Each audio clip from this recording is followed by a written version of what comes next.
Welcome to everyone. आज आसतु जानिबा आमर वर्तमान जो चाइल्ड ट्रैकिंग सर्वे करा जाउची ऑनलाइन रे किभली भाव रजिस्टर करा जाउची एवं सर्वेटी ऑनलाइन रे फिलअप करा जाउची। प्रथमे आपण जो एप्लिकेशन टी डाउनलोड करथिबे से एप्लिकेशन रो लोगो एही परी आसीबो। सेथिरे ओडिशा शासन लेखा थिबो, सीटीएस ओ सेपा मध्य लेखा थिबो चाइल्ड ट्रैकिंग सर्वे। तो सेही एप्लिकेशन टी को आपण क्लिक कले ए जगह रे क्लिक करिवे। क्लिक करबा परे एप्लिकेशन टी खोलिबो। एही भली एप्लिकेशन टी खोलिबा परे गोटे पेज आपन को देखैबो जोतिर लेखा थिबो ओडिशा विद्यालय शिक्षा कार्यक्रम प्राधिकरण व Odisha school education programme authority government of Odisha. एही पेज टी आसीबो। आपण जितेबाला रेजिस्ट्रेशन करेंगे से सर्वेयर नेम जगह टीचर नेम, टीचर का मोबाइल नंबर, यूडीआईसी कोड कहले विद्यालय यूडीआईसी कोड नंबर, ग्राम पंचायत नाम, डिस्ट्रिक्ट जिलार नाम, ब्लॉक नाम आपन फिलअप करेंगे। तो डैशबोर्ड साइड रे आपन को यही सब डाटा देखो चेक करने तो आपन डाटा ठीक अच्छी कि नहीं।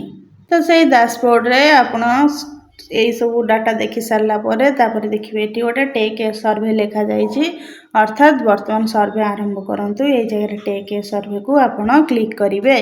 टेक ए सर्वे को क्लिक करिया परे आपन को नेम ऑफ द रेस्पोंडेंट लेखा आसीबो। अर्थात आपन जो घर को सर्वे करबा को जिबे से घर जो पिलार आधार कार्ड टी प्रथमे मागी नेबे। से आधार कार्ड रे पिलार बापा को नाम लिखा हिथिबो किबा गार्डियन को नाम लिखा जाइथिबो। सेही नाम टी को आपन एठार पूरण करिवे किबा जदि तांको परिवार रो अन्य केही मुख्य होइतांती तो तांकर नाम टी को एठी पूरण करिवे। तो तापरे आपन देखुन द रेस्पोंडेंट इज अर्थात जहां को नाम लिखिले से हेड ऑफ द फैमिली किंबा family member respecting for neighbouring house. अर्थात हेड ऑफ द फैमिली रो से परिवार रो मुख्य किंबा परिवार रो कोनोसी जने सदस्य किंबा परिवार रो निकटवर्ती कोनोसी पड़ोसी ताहा एठारे मेंशन रहिछि। तो ता मध्यरु जेउटा हेतिबो आपण सेही जगह रे टिक करिवे। तो सेठी गोटे ग्रीन मार्क हेजिवो। तो एही बळी भाबरे टिक करिवे। मैक्सिमम जगह रे हेड ऑफ द फैमिली अर्थात परिवार रो मुख्य बोली कहा जाउछि। तापर आपण देखंतु प्लीज सिलेक्ट एन ऑप्शन। तो यही ऑप्शन मध्यनु गोटे सिलेक्ट करिवे। तापर हमर असला name of the head of the family अर्थात से जो परिवार रो जो मुख्य जे रहिछंती तो से परिवार रो मुख्य को ना एठारे आपण फिलअप करिवे। तापर आपण देखंतु contact number of the head of the family अर्थात से परिवार रो जो कांटेक्ट नंबर बा मोबाइल रो नंबर एठारे आपण फिलअप करिवे। तो एठारे मध्य आ गोटे कांटेक्ट नंबर मध्य जदि थिबो ताहा मध्य देबे। Are there any children within age of 0 to 18 years in the house अर्थात परिवार रे 0 ରୁ 18 वर्ष बयसर कौन सी पिला अछंती कि जदि अछंती पिला आपण एटारे एस लिखिबे। जदि नथिबे तेबे ताहले नो लिखिबे।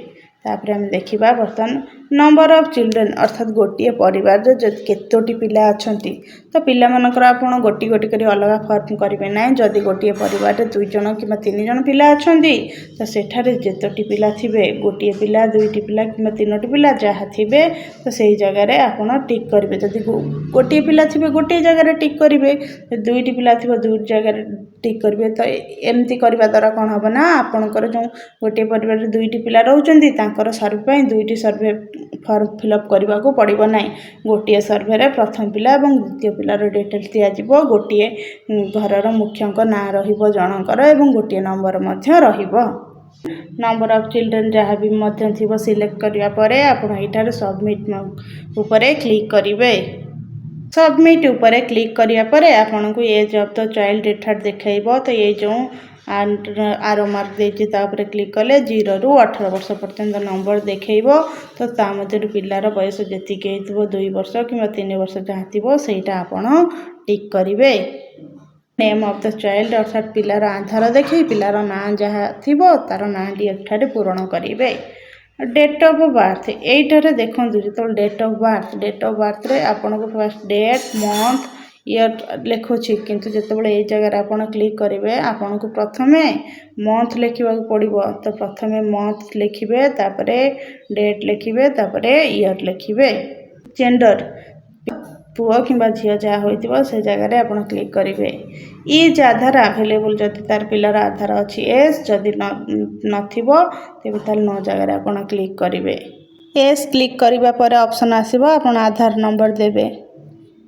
जदि पिलाटी पाठ पढ़ुछि एवं इनसाइड द ब्लॉक अर्थात से ब्लॉक रे पाठ पढ़ुछि तो ये ऑप्शन टिक करेंगे। जदि पिलाटी अन्य ब्लॉक रे पाठ पढ़ुछि कि जिला मध्य तेरे ये ऑप्शन टिक करेंगे। जदि पिलाटी आउटसाइड डिस्ट्रिक्ट अर्थात अन्य जिले में पढ़ुछि किंतु स्कूल रे पाठ पढ़ुछि तेरे ये ऑप्शन को टिक करेंगे।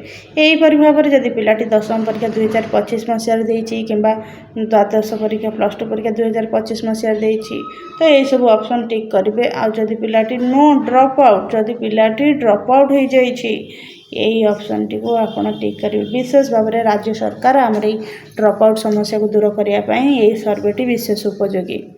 तो जदि पिलाटी जदि एनरोल होना तो नो नेवर एनरोल जगह आप टिक करेंगे।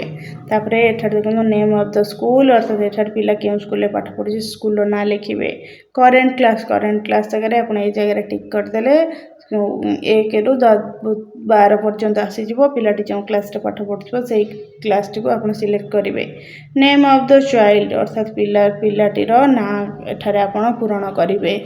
जदि चाइल्ड विथ CWSN अर्थात चिल्ड्रेन विथ स्पेशल नीड्स अर्थात जदि जेकोसी पिला दिव्यांग था एठारे एस आप टिक करेंगे। जदि न था तेबे नो टिक करेंगे।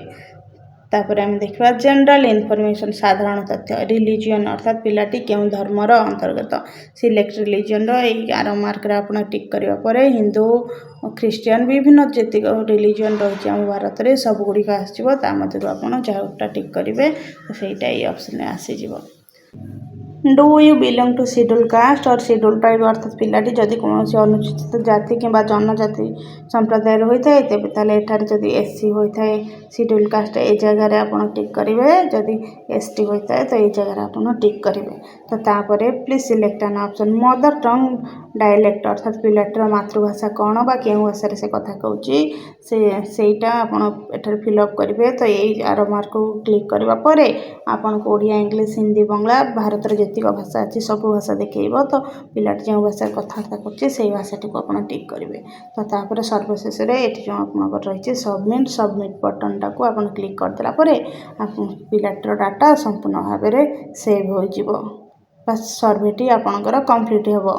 यही भाव में आप सर्वे कर सारा पर आपको डैशबोर्ड रे टोटाल सर्वे देखो तो आप केतोटी सर्वे कर 2टी 4टी 6टी जी नंबर सर्वे करेंगे तो से सर्वेर नंबर ये आपको देखो। जहाँ भी किसी सर्वे करेंगे तो से सर्वे लिस्ट रे आपको डाउनलोड ऑप्शन आसो तो ये आप डाउनलोड करेंगे डायरेक्टली व्हाट्सएप रे BRC CRCC कि HM को शेयर करें।